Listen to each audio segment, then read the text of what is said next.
നമ്മൾ ഇന്ന് നല്ല വെറൈറ്റി ആയിട്ടുള്ള ഒരു സ്മൂത്തി ഉണ്ടാക്കാനായിട്ട് പോവുകയാണ്. സ്മൂത്തിക്ക് പ്രധാനമായിട്ട് ഉപയോഗിക്കുന്നത് ഓട്സ് ആണ്.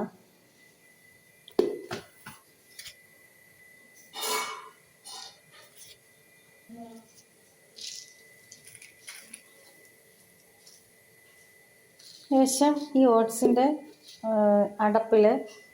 പാത്രത്തിൻ്റെ അടപ്പിൽ ഏകദേശം ഇത്രയും ഓട്സ് എടുത്തിട്ടുണ്ട്. ഒരു പകുതി കൂടുതലുണ്ട്. ഇത് മിക്സിയുടെ ജാറിലേക്ക് ഇട്ട് കൊടുക്കാം. ഇനി വേണ്ടത് 4 ഈത്തപ്പഴമാണ്. ഇത് ചെറിയ കഷ്ണങ്ങളായി മുറുക്കി ഈ ഓട്സിലേക്ക് ഇട്ട് കൊടുക്കാം.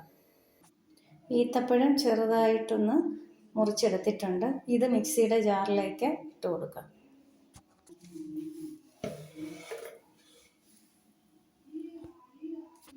ഇനി ഇതിലേക്ക് ചേർത്ത് കൊടുക്കുന്നത് ഒരു 7-8 പിസ്തയുണ്ട്. പിസ്തയ്ക്ക് പകരം എന്ത് വേണേലും ചേർക്കാം. ബദാമോ കശുവണ്ടിപ്പരിപ്പോ എന്ത് വേണേലും ചേർക്കാം. എൻ്റെ കയ്യിൽ ഇപ്പോൾ പിസ്ത മാത്രമേ ഉള്ളൂ, അതുകൊണ്ട് ഞാൻ പിസ്ത ചേർത്ത് കൊടുക്കുകയാണ്. ഇനി ഇതിലേക്ക് നമ്മൾ 1 കപ്പ് തിളപ്പിച്ചാറിയ വെള്ളം ചേർത്ത് കൊടുക്കുകയാണ്. ഇതൊന്ന് ഒരു 5 മിനിറ്റ് സോക്ക് ചെയ്യാനായിട്ട് വെക്കാം.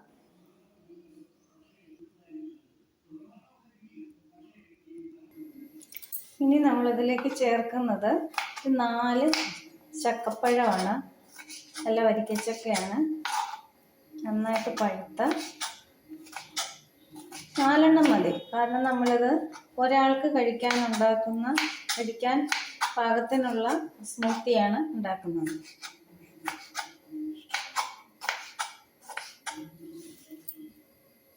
നമ്മൾ ഓട്സും ഈന്തപ്പഴവും പിസ്തായും ഒക്കെ സോക്ക് ചെയ്യാനായിട്ട് വെച്ചിട്ട് 5 മിനിറ്റ് കഴിഞ്ഞു. ഇതിലേക്ക് നമ്മൾ കഷ്ണങ്ങളാക്കി വെച്ചിരിക്കുന്ന ചക്കപ്പഴം ചേർത്ത് കൊടുക്കാം.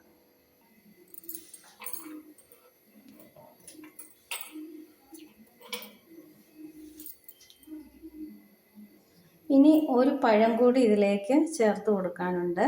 അതുകൂടി ചെറുതായിട്ട് അരിഞ്ഞ് ഇതിലേക്ക് ചേർത്ത് കൊടുക്കാം. പഴമാണെങ്കിൽ ചില സമയത്ത് കഷ്ണങ്ങളായിട്ട് കിടക്കും, അരിഞ്ഞു കൊടുത്തില്ലെങ്കിൽ. അതുകൊണ്ടാണ് ഇങ്ങനെ ചെറിയ കഷ്ണങ്ങളാക്കി കൊടുക്കുന്നത്.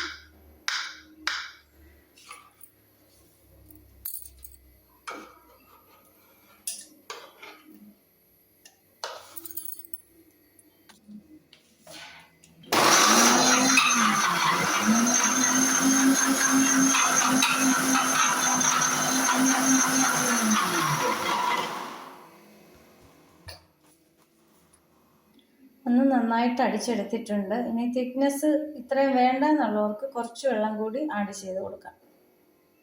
ഞാൻ ഇത്തിരി വെള്ളം കൂടി ചേർത്തിട്ടുണ്ട്. പാലൊന്നും ഒഴിക്കുന്നില്ല. അപ്പം എനിക്ക് കുറച്ച് ലൂസായിട്ടിരിക്കുന്ന അതാണ് ഇഷ്ടം. അതുകൊണ്ട് ഞാൻ കുറച്ച് വെള്ളം കൂടി ചേർത്ത് കൊടുത്തിട്ടുണ്ട്. ഒന്നും കൂടി എന്നിട്ട് ഒന്ന് അടിച്ചെടുക്കാം. നല്ല ഫൈനായിട്ട് അടിച്ചെടുത്തിട്ടുണ്ട്. നമുക്ക് ഒരു ഗ്ലാസ്സിലേക്ക് ഒഴിച്ചു കൊടുക്കാം.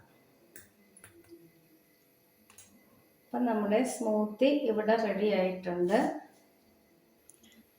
ഇപ്പോൾ ചക്കപ്പഴത്തിൻ്റെ സീസണാണല്ലോ. അപ്പോൾ ചക്കപ്പഴം വീട്ടിലുണ്ടെങ്കിൽ, അപ്പോൾ വേറെ ഒന്നും ഇട്ടില്ല എന്നുണ്ടെങ്കിലും ചക്കപ്പഴം മാത്രം ഇട്ട് വേണമെങ്കിൽ നല്ല അടിപൊളി സ്മൂത്തി ഉണ്ടാക്കാൻ പറ്റും. കഴിക്കാൻ നല്ല ടേസ്റ്റാണ്. അപ്പോൾ ഇതെല്ലാവരും വീട്ടിലൊന്ന് ട്രൈ ചെയ്ത് നോക്കണം. എല്ലാവർക്കും തീർച്ചയായിട്ടും ഇഷ്ടപ്പെടും. ഈന്തപ്പഴവും ചക്കപ്പഴവും നമ്മുടെ വാഴപ്പഴവും എല്ലാം കൂടെ ചേർന്നിട്ട് നല്ല മധുരമൊക്കെ ഉണ്ട്. പഞ്ചസാര ചേർക്കേണ്ട ആവശ്യമില്ല, പാല് ചേർക്കേണ്ട ആവശ്യമില്ല. നല്ല അടിപൊളിയായിട്ട് നമുക്ക് വീട്ടിൽ തന്നെ തയ്യാറാക്കാം. കുട്ടികൾക്കൊക്കെ ഒരുപാട് ഇഷ്ടപ്പെടും. അപ്പോൾ ഇത് നിങ്ങളെല്ലാവരും വീട്ടിലൊന്ന് തീർച്ചയായിട്ടും ട്രൈ ചെയ്ത് നോക്കണം. ബ്രേക്ക്ഫാസ്റ്റിനൊക്കെ കഴിക്കാൻ പറ്റിയ ഒരു സ്മൂത്തിയാണ്. അപ്പം അടുത്ത നല്ലൊരു വീഡിയോയുമായി ഉടനെ വരുന്നതായിരിക്കും. Thank you.